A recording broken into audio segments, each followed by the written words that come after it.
coming home after No Name Nationals to a very messy garage.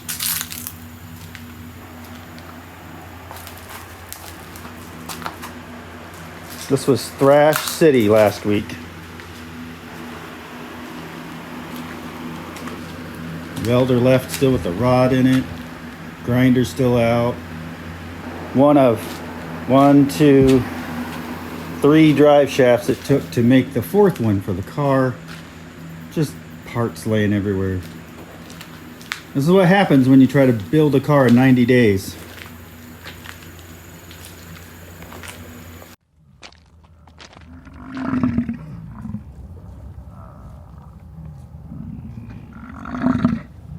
Welcome back to Buff's Garage. As you can see, the garage is still a mess from that last minute thrash we did before No Name Nationals. But winter's coming, and it's coming fast. Just within the last couple weeks, the temperatures have dropped from 80s down into the 50s and 60s, and even hitting almost freezing at night. 2 things we got to deal with. Number 1, we got to clean up the garage and get it ready for winter. We've started some insulating. We need to finish that. I've got a new heater to go in. We need to finish that. The car, the Pontiac we brought back from No Name Nationals, it still has water in it. We need to take care of that. We don't want any of that freezing up and ruining the, mess we already made with the car. We need to actually prepare it for winter so that we can get it finished up and get it on the road. We have a couple of vehicles that need some maintenance that we've been putting off until after No Name Nationals. So we need to get this garage cleaned up, get it insulated and ready for winter. We need to get those cars maintained and back on the road. And we're going to do it for you here on Buff's Garage. So stay tuned. We've got more to come.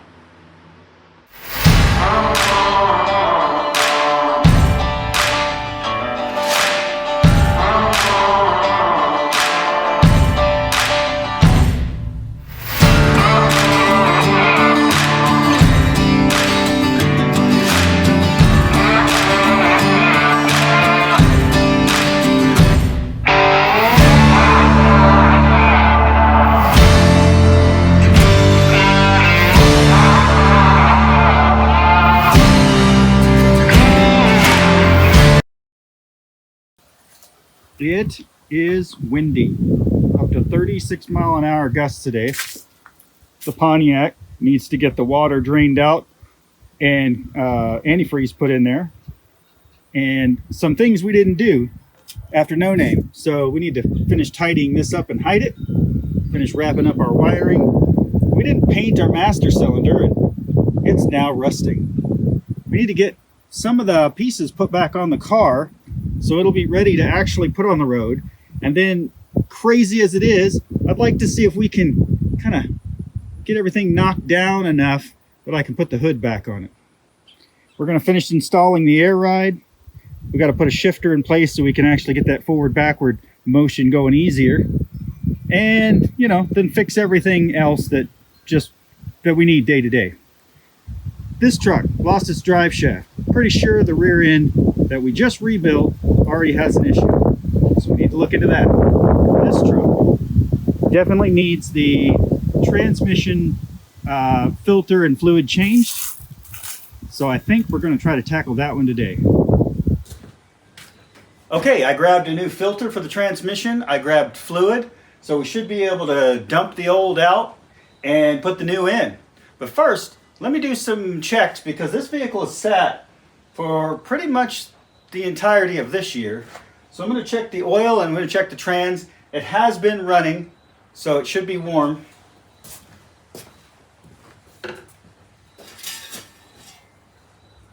All right, we're about a quart low on oil. That's not too bad. We can definitely top that off.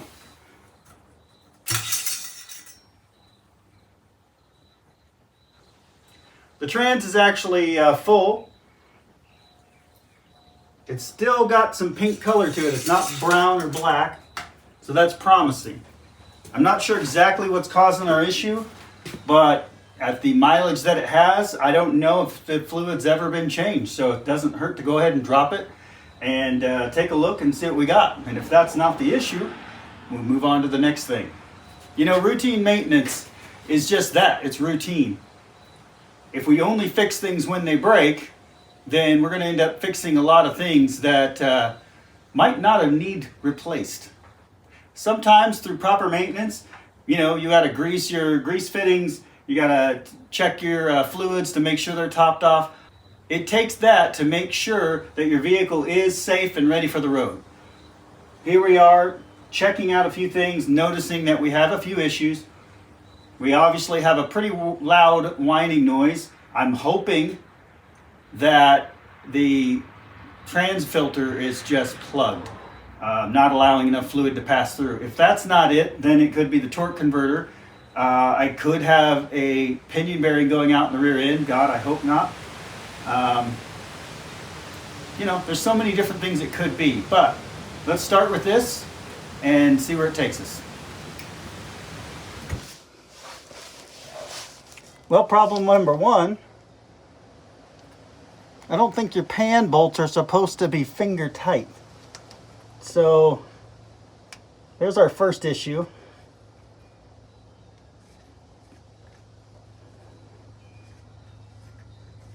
Now, how it said I was full on fluid, I simply don't know, because it's very clear it's been leaking trans fluid.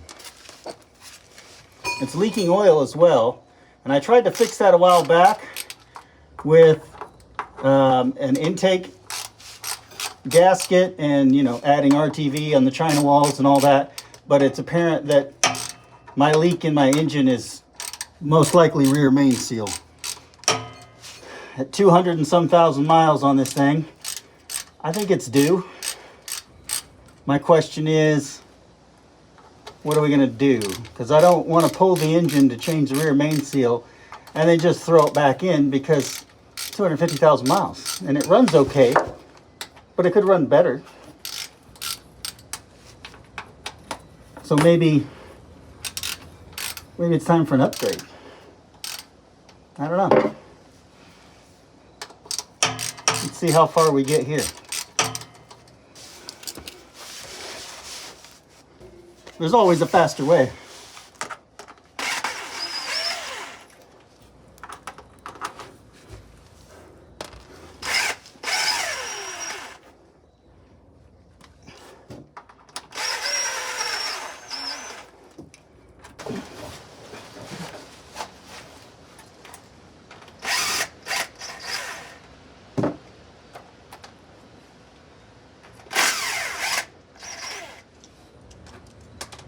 Yep, that one wasn't even in.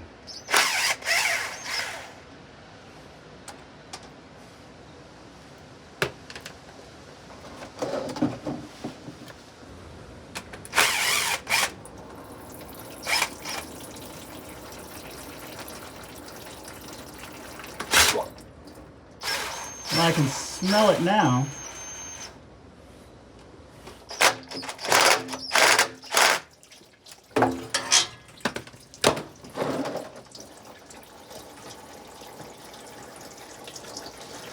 It's dark.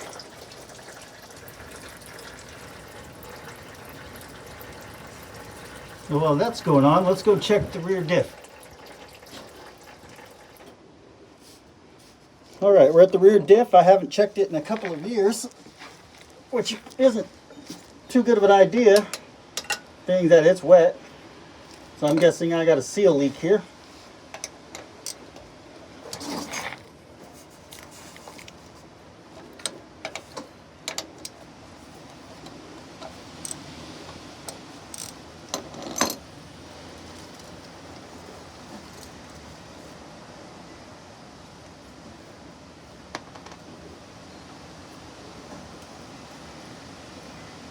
Well, it feels low. So I guess the first thing we'll do is try to top it off and hope that makes a difference.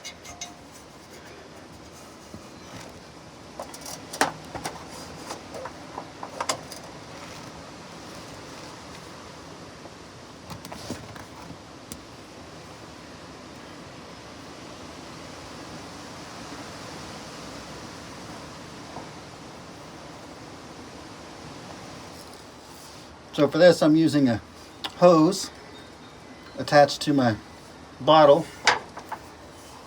I can really smell that trans fluid now, so it's definitely not healthy. So one thing I cannot emphasize enough is make sure when you pull your gasket out, it at least looks like the pan that you're pulling off. In this case, we were able to get the right one.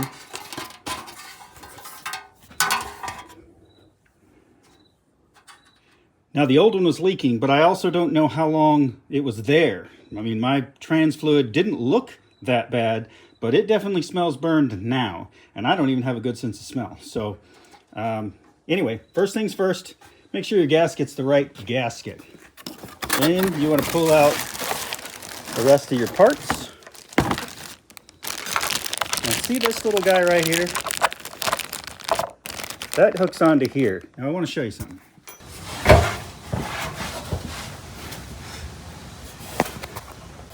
All right, when you pull your filter off, this thing stays in the transmission. So you're going to want to get that out of there gently, carefully, and replace it with the new one. All right, so I got the pan cleaned up, got the new filter in with its new seal, got the new gasket around the pan, got everything back in, torqued to spec. Hopefully none of them are hand tight now since we've torqued them properly. We do have a pretty massive oil leak that we're going to have to address at some point. And we went ahead and topped off the rear end, but again, pretty significant leak coming from that front seal that we're going to need to address soon. I guess at this point we're going to put fluid in it and see what it does.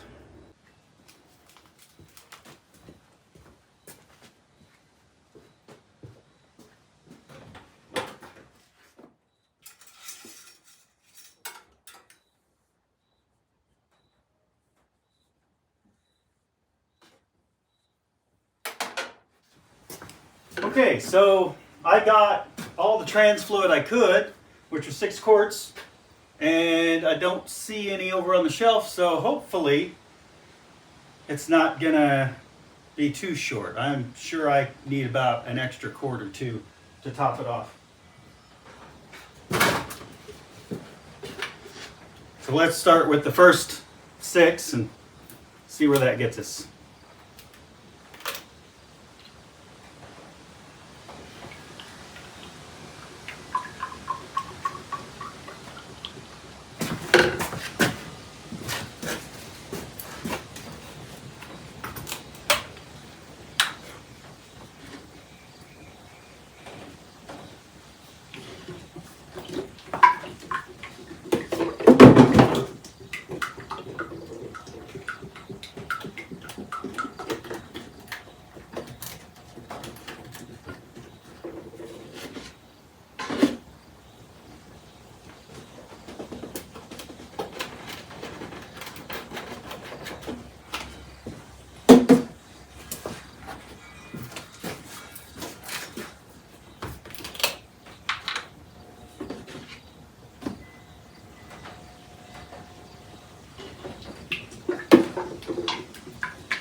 So again, my initial theory was the trans filter was dirty, plugged up, causing the pump to suck air or not get enough fluid into the pump. It's a stretch, but this is the cheapest first thing to do. If this doesn't fix it, then we know we need to go to the next step.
moment of truth, let's fire it up and see what we got.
Top it off as we need to.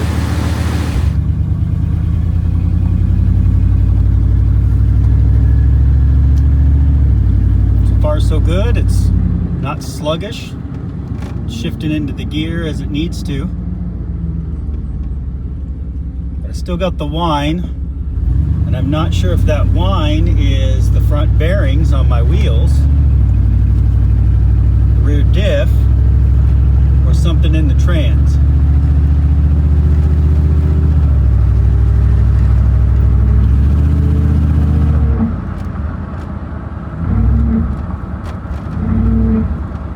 It's definitely engine dependent, not wheel dependent. So I think either the front pump or the torque converter is going out on this. But with 259,000 miles, I think it did all right.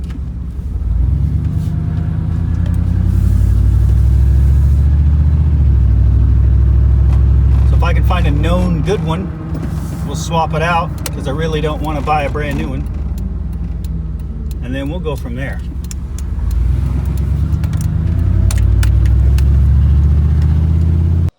So there you have it.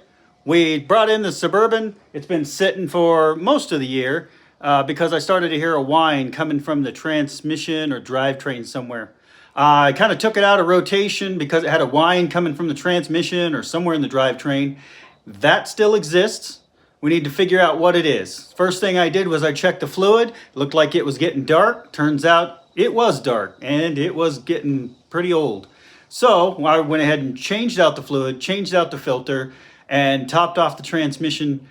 It still seems like whatever it was making the noise is still there, but it shifts good. It shifts solid. There's no slipping, no problems there. So I don't feel like we're in danger of damaging the transmission right now. But what I do realize is that we need to address something that's still making that noise. We have so many options it could be. So nothing wrong with doing a little preventative maintenance and hoping it would fix it. But the truth is, it's most likely something along the front pump, the torque converter. Could be a front wheel bearing, although it really seems engine dependent and not wheel dependent.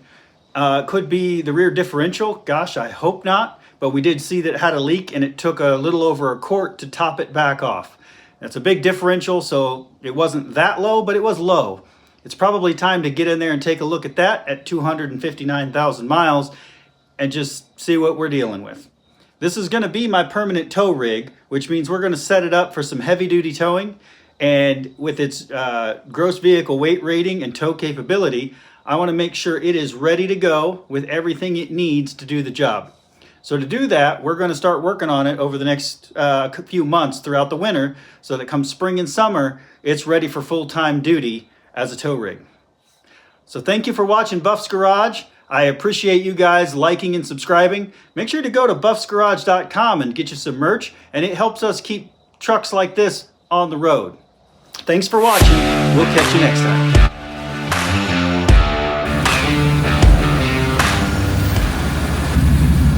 That doesn't look too bad for no girl.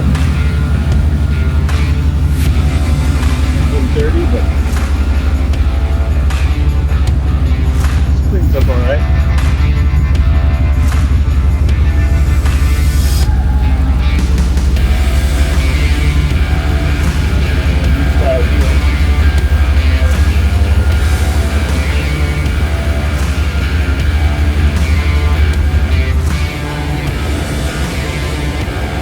$259,570. Still in pretty good shape.